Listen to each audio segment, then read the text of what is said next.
Hello, so our freedom of press is worse than ever, and getting worse. And this information is technically out there, but it's also pretty much buried. I only saw a video with a few thousand views that talked about this, and I think people tend to believe that possibly the freedom of press is improving, or at least is stagnant. But that is very much not the case. And just a heads up here, red means bad. So currently, only Norway, Sweden, Finland, Estonia, Denmark, Netherlands, and Ireland would be in the category where the freedom of press is good. So less than 1% of Earth's population. And if you happen to live in these countries, good job. And if not, it might be a little rough. But before we go over all of them, we should see that over time this changed. So this is 2025, but if we go back, it was a lot better. So 2013 pretty much had most of Europe as good. And we also had a few good countries just sparingly across the world. And also we probably should mention America, because apparently you always have to. Their press was satisfactory, even though they are kind of soft-branded themselves as the land of the free, because apparently others are not free, but whatever. But they're not quite living up to the branding. But over time, we can see that the freedom of press kind of got worse, especially in the last few years. So basically, Poland went from green to orange. And now we have most of the world as red. And to the Americans watching who are probably gonna get used to their problematic press situation, I can tell you, someone who has a lot of experience with this country, albeit I left, it pretty much means non-stop state propaganda, and either you like it or you shut the fuck up. Unless you want the consequences. Now, nothing really bad is gonna happen to you, I think. But it's pretty much futile to make a ruckus. And by running your mouth, you're also hurting your chances, at least professionally. That is why you would see that anyone who lived in a problematic or worse country would probably only consider protesting with a mask. Not like it matters anyway. And if you really considered politics here, then I guess we can say that the Social Democrats seem to be doing the best. At least when it comes to freedom of the press. Otherwise, the likely outcome is that the press is gonna be dominated either by the state or capital. And really, we can say that even satisfactory is maybe not quite on the level of problematic, but perhaps not satisfactory. Because you essentially have capital dominating the news, and what gets presented and how it gets presented is kind of up to capital. Now sure, there could be multiple factions, but essentially you still watch what the rich boys want you to watch. But let's just dig deeper into these stats. And we can see that Norway is easily the best. Like, yeah, 92 points. But unfortunately, the score will drop very sharply. So again, we see that Norway, Estonia, Netherlands, Sweden, Finland, and Denmark, Ireland too. Yeah, sure, it kind of drops. But these countries are still doing pretty well. And also, they're not like dropping, which is what I want to highlight here. So we can see that Norway was good and also still good. While others like Switzerland would still rank pretty high, but they lost like 5 points, 6 points compared to like 5 years ago. Oh, but there are countries that got better, like the Czech Republic.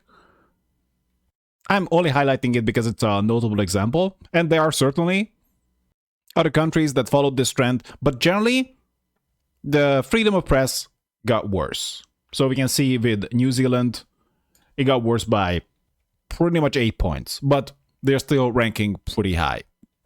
Well, we can see many countries like the UK that is not great, but it's not getting worse. And Spain would be in that camp too. And Taiwan would be in that camp too. And so is France. While Jamaica actually suffered quite a bit. Went from 7th place to 26th, which is still not bad, but what happened? But they're hardly alone. We can see that who follows them pretty much does the same thing, although not as sharply. Although by these stats, Poland is actually holding steady, kind of, so not too bad.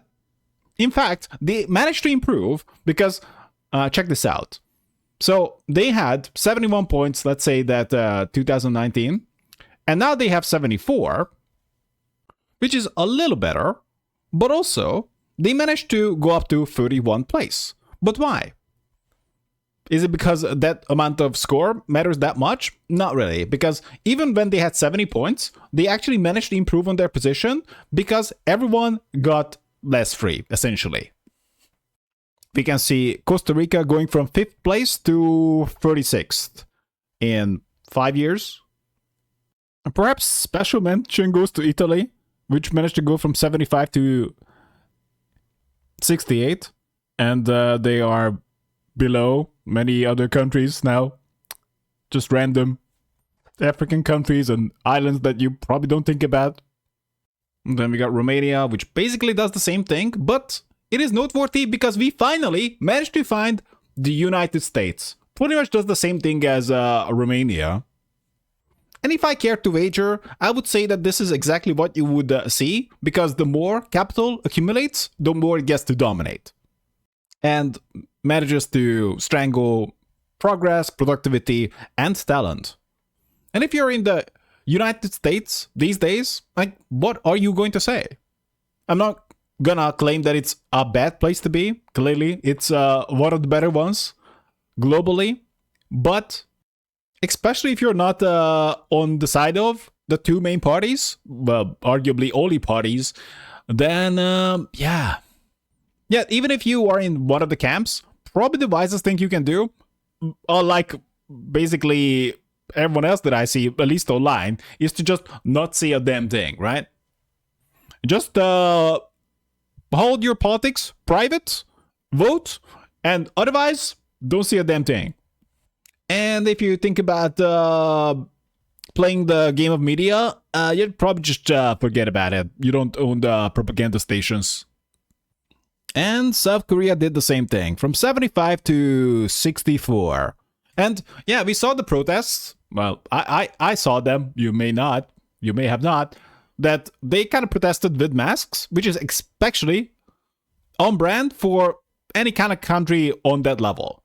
So you can protest without your mask, but if you do that, then possibly your decades of education goes down the drain, because next they gonna show up to work and like, yeah, we saw you there, you know, the cameras saw you there, and you are no longer welcome. And if you're looking for a reference, forget about it. Now, this could be especially deadly if you have some big companies dominating, which what you see in South Korea. And if you leave the country with your education, possibly no one will care. So like, okay, you went to the school, I don't really care about it. So yeah, you pretty much have to utilize it inside Korea. I know it's not that bad. South Korea managed to overthrow the martial law by the president, but it really does not bode well. And especially that basically all presidents, as far as I know, were criminals. So yeah. So it didn't work last time, but will it work next time? And by the way, Japan is not doing that great either. And basically the only thing happy about Japan would be either being a tourist or watching anime. I guess those would be the only thing. I'm counting two here. Everything else could be rough, unless I guess you have possibly a lot of money. But even then, the freedom of press does not look that great. In fact, their voter turnout is 54%, right? And Russia's voter turnout is 52%. Even though you can only vote for Putin. I know it's not directly relevant, but it does show that the populace is a little checked out compared to countries like Denmark and Sweden. And then you get Hungary, which pretty much does the same thing. And I'm really just highlighting how sharply the freedom of press dropped. Like, we have Guyana that went from 76 to 60. So, yeah, okay, maybe we're gonna pride ourselves on like having freedom of press, but no, it was a terrible idea. They are writing what I don't like. And we have the same thing in Senegal, same thing Cyprus, Papua New Guinea as well. And we got Argentina too. They went from 29th to 87th, 77 to 56. Now, I'm not making claims about their economic policy, but if it's that good, why would you need to silence people? In fact, hilariously, they're worse than Thailand, which is just a monarchy. But we can see Greece too, which went from 71 to 55. In fact, it's probably best illustrated with Thailand. They're pretty much scoring the same thing, but in 2019, they were 136th, while having pretty much the same score in 2025, they are 85th. And they literally did nothing. Merely 51 countries got worse than them. And we can also see Israel going from pretty much 70 to 51. Not that surprising. Just to mention bigger countries, we have Bangladesh going from 50 to 27. We got India, 54 to 32. And will this stop? Because this is pretty much close to the floor. We got Bhutan, which is a country not many think about, but 76 to 32. At least I can say one thing about somewhat of Western countries is that the drop doesn't tend to be that sharp. Then we have Pakistan, Turkey, Venezuela, Cambodia. These countries, from 50-something, they drop down to about 30 in a few years. Similar story with Palestine and United Arab Emirates. In fact, they went lower too. Similar story with Belarus, Myanmar, Russia, Nicaragua. And you must imagine that people who live in Russia and Belarus probably having a bad time, right? So 50 was pretty bad. And now they have 25. So with 50, they kill you. Unless you're perhaps some hopeless loser who's getting zero attention. But even then, it's risky. And Afghanistan followed a similar character development. And at the very bottom, we can see Vietnam and China. And they seem to be doing okay economically. But actually, well, they're kind of on brand, for sure. But also, they got worse too. From 25 down to 19, kind of like 20. And China went from 21, and that was too much, down to kind of like 15. And interestingly, the bottom two, we got North Korea and Eritrea, and they got worse too. From 16.6 to 12.6, and from 19.7 to 11.32. Eritrea taking number one place from the bottom. So we can probably make the claim that the state slaps harder than capital. But capital hits pretty hard too, unless you make a very deliberate effort to control it. And it's not just about their current score, because you can assume that they managed to get their score over time. Well, we can see that the US is just getting worse over time. In fact, it is labeled a flawed democracy, which is not looking that great for the self-titled number one. So anyhow, with how the wind is blowing, this guy would be proud.